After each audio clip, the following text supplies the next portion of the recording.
تعداد ہے جس پر ماہ رمضان میں وہ زکوٰۃ نکالتے ہیں، اور اسلامی بہنوں پر بھی زکوٰۃ ٹھیک ٹھاک زکوٰۃ فرض ہوتی ہوگی. کئی اسلامی بہنیں، یعنی میں جانتا ہوں کہ بظاہر مالی حالت اتنی مضبوط نہیں ہوتی مگر زکوٰۃ ان پر بھی فرض ہوتی ہے. ان کے پاس سونا چاندی اور نقد وغیرہ رقم اتنی ہوتی ہے، یعنی گزارا ہو رہا ہوتا ہے گھر کا، جو بھی ایک تھوڑا بہت کر کسر کے ساتھ، وہ بہت زیادہ ہاتھ کھلا نہیں ہوتا، گھر کے ایسے حالات نہیں ہوتے، مگر اتنا سونا اتنا چاندی اتنی نقدی ہوتی ہے کہ ان پر زکوٰۃ فرض ہوتی ہے، اور کوئی اور ایسی وجہ نہیں ہوتی کہ ان پر زکوٰۃ فرض نہ ہو. تو یہ وہ تمام اسلامی بہنیں جن پر زکوٰۃ فرض ہے وہ زکوٰۃ ادا کریں. یہ نہ سمجھے کہ مطلب کہ ہم پر زکوٰۃ فرض نہیں ہے. تو زکوٰۃ دیں اور راہ خدا میں صدقہ بھی دیں، خرچ کریں. خرچ کرنے سے اللہ پاک کی رحمت سے مال گھٹتا نہیں بڑھتا ہے، اور زکوٰۃ ہر سال بڑھتی ہے. آپ دیکھ لیجئے گا، آپ زکوٰۃ کیلکولیٹ کیجئے گا، آج آپ کی زکوٰۃ پچھلے سال کے مقابلے میں اس سال بڑھی ہوئی ہوگی. آپ کہیں گے ہمارے پاس نقد نہیں ہے، تو آپ اپنا کوئی بھی سونے کی جو بھی چیز ہے وہ بیچیں. بیچ کے مرد بھی تو زکوٰۃ ادا کرتا ہے تو کچھ بیچتا ہے، بعض اوقات زمین بیچتا ہے، کوئی اپنی چیز بیچتا ہے، اپنی کوئی آئٹم بیچتا ہے، اپنا مال بیچتا ہے، اس سے پیسے آتے ہیں، اسے زکوٰۃ دے رہا ہوتا ہے. کوئی مرد کے لیے پیسہ اگتا تھوڑی ہے کہیں سے کہ جناب اس کے پاس درخت لگا ہوا وہاں سے توڑ کر وہ زکوٰۃ دے گا. وہ بھی کوئی چیز بیچ کر ہی زکوٰۃ دے رہا ہوتا ہے، مال تجارت بیچ کر زکوٰۃ دے رہا ہوتا ہے، یا جو بھی پیسہ آتا ہے کسی چیز کو بیچ کر ہی پیسہ آ رہا ہے نا. ٹھیک ہے، اگر آپ کا شوہر یا آپ کے والد یا آپ کے بھائی یا کوئی آپ کی طرف سے زکوٰۃ ادا کرتا ہے تو زکوٰۃ ادا ہو جاتی ہے، اگر اس کے سارے شرعی احکام پورے کرتے ہیں تو. مگر مسئلہ سارا یہ ہے کہ اسلامی بہن خود زکوٰۃ کیوں نہ دے. یہ میں بہت سالوں سے عرض کر رہا ہوں، ہمارا جذبہ کیوں نہیں ہے؟ اگر کوئی آ کر ہمیں ہمارے والد یا بھائی یا شوہر کہہ بھی دیں کہ آپ کی طرف سے میں زکوٰۃ ادا کر دیتا ہوں، تو ہم ان کو کیوں نہ کہیں کہ نہیں آپ تو ٹھیک ہے، آپ کی مہربانی، آپ کی بہت مہربانی، جزاک اللہ، شکریہ ادا کریں، لیکن میں چاہوں گی کہ میں کوئی چیز بیچ کر اپنی زکوٰۃ ادا کروں. اس سے دنیا کی محبت دل سے نکلے گی، مال کی محبت دل سے نکلے گی، سونے چاندی کی محبت دل سے نکلے گی، اور چونکہ دل کر نہیں رہا ہے لہٰذا راہ خدا میں خرچ کرنے کا ثواب بڑھ جائے گا آپ کا. کر کے تو دیکھیں، اور یہ لازم ہے. نبی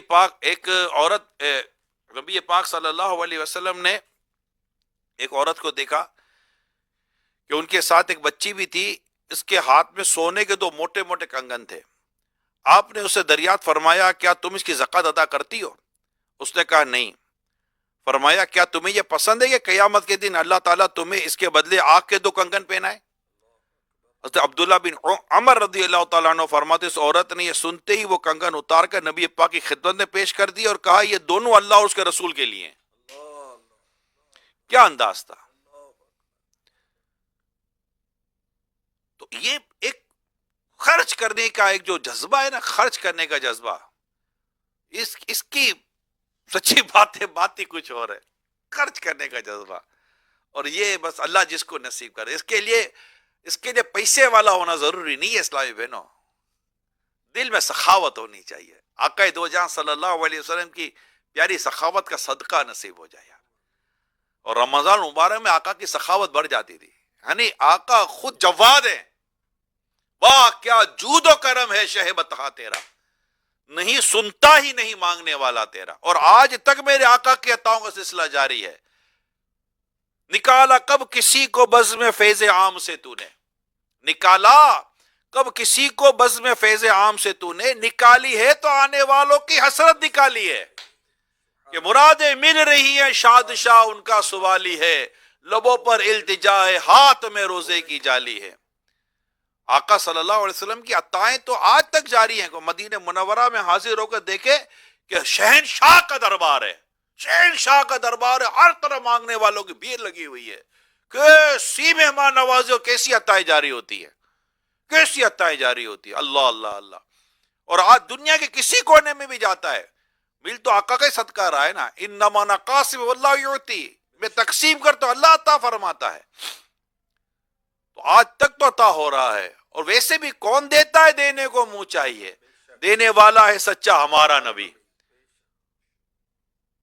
تو مانگیں گے مانگے جائیں گے، منہ مانگی پائیں گے.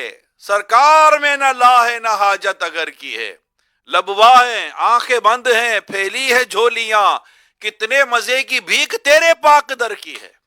آئے ہے آقا کی سخاوت کے کیا کہنے، کیا کہنے کہ ایک کسی کو بکریاں اتنی دے دی کہ دو وادیوں کے درمیان بھر گئی، اور کہنے لگے جاؤ جا کر ان کے ہاتھ پر ایمان لے آؤ، یہ جس کو دیتے اتنا دیتے کہ پھر مانگنے کی حاجت نہیں رہتی۔ ایسی سخاوت ہے، یہ میرے آقا کی سخاوت ہے۔ اب رمضان آتا تو آقا کی سخاوت بڑھ جاتی تھی، جیسے تیز ہوا چلتی ہے اور پتے گرتے ہیں، اتنی تیزی کے ساتھ سخاوت فرماتے تھے۔ اس ماہ رمضان کی سخاوت کا عالم کیا ہوتا ہوگا، اف! تلاوت قرآن کتنی فرماتے تھے میرے آقا، مگر ماہ رمضان میں جبریل امین سدرۃ المنتہا سے حاضر ہوتے اور بارگاہ رسالت میں حاضر ہو کے آقا صلی اللہ علیہ وسلم جبریل امین کے ساتھ قرآن کا دور فرمایا کرتے تھے۔ یہ غور کرنے کی چیزیں ہیں۔ تو سخاوت اللہ نصیب کرے، اور عورتوں کو نبی پاک صلی اللہ علیہ وسلم نے راہ خدا میں خرچ کرنے کی الگ سے ترغیب بھی دلائی ہے کہ تمہاری تعداد کو جہنم میں زیادہ دیکھا گیا ہے، تم صدقہ کرو، اور اس کی ایک وجہ بتائیے کہ یہ ناشکری کرتی ہیں۔ یہ حدیث سے موجود ہے، آپ کے میرے نبی پاک صلی اللہ علیہ وسلم ہماری رہنمائی فرماتے ہیں، ہمیں بچاتے ہیں، ان چیزوں کے ذریعے خود کو جہنم کی آگ سے اور جہنم کے عذاب سے بچاؤ۔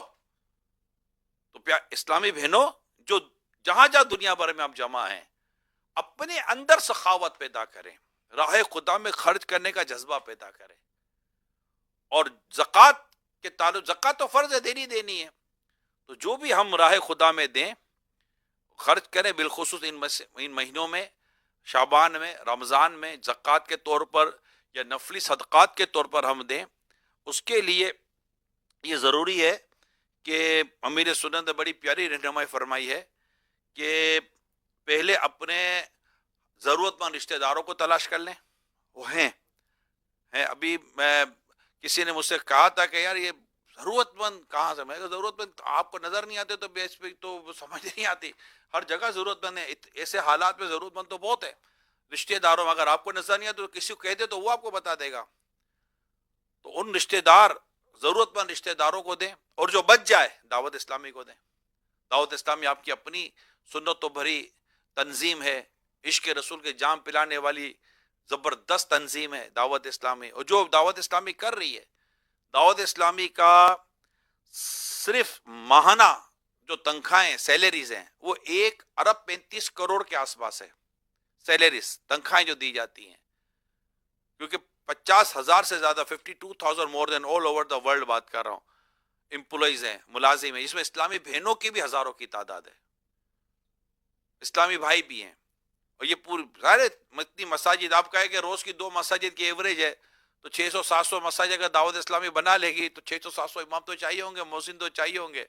مدرسۃ المدینہ اگر ہمارے کھلتے ہیں تو اس کے لیے اسلامی بھائی یا اسلامی بہنیں پڑھانے والی چاہیے۔ جامعۃ المدینہ میں ماشاءاللہ ہزاروں اسلامی بہنیں جامعۃ المدینہ میں درس نظامی کر رہی ہے۔ دعوت اسلامی کو اللہ نے کتنا نوازا ہے، ہمارے کتنی اسلامی بہنیں عالمہ بن رہی ہیں، کتنی اسلامی بہنیں فرض علوم کورس کر رہی ہیں، کتنی اسلامی بہنیں کتنا ماشاءاللہ اللہ پاک کی رحمت سے پڑھ رہی ہیں، اس میں آن لائن میں پڑھ رہی ہیں، مدرسۃ المدینہ بالغات میں پڑھ رہی ہیں۔ اللہ کی رحمت ہے، اللہ کی رحمت ہے۔ اتنی بڑی تنظیم، اتنا بڑا کام اور اتنا بڑا نظام، اس کو چلانے کے لیے اربوں روپیوں کی ضرورت ہے۔ تو نہ صرف آپ نے اپنی زکوٰۃ اور اپنے نفلی صدقات دعوت اسلامی کو دینے، بلکہ آپ نے کروانا ہے اپنے محرم کے ذریعے، اپنے جو بھی تنظیمی اور شرعی اصول آپ کو بیان کیے گئے ہیں اس میں رہ کر انشاءاللہ تعالی آپ نے کوشش کرنی ہے کہ ہم نے اپنے دعوت اسلامی کو زیادہ ڈونیشن کر کے دینا ہے۔